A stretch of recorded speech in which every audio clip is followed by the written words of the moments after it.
Dinas Kebudayaan Pemkab Bone menutup sementara Museum Lapa Wawoi Karaeng Sigeri untuk umum pasca benda bersejarah di museum dinyatakan hilang. Sejumlah petugas Satpol PP terlihat berjaga di halaman museum. Hilangnya sejumlah benda bersejarah milik Kerajaan Bone menjadi perhatian publik.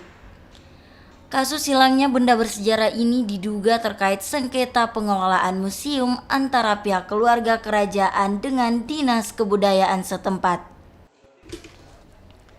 Sementara Bupati Bone, Andi Fasar Mahdi Pajalangi meminta kasus ini diselesaikan secara kekeluargaan.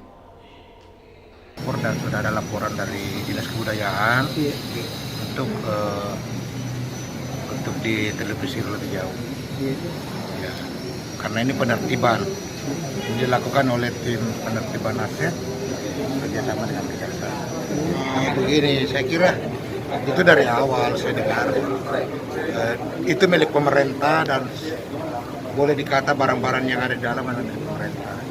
Tapi karena dia yang selama ini menguasai, seolah-olah dia menganggap saya menganggap bahwa itu adalah miliknya.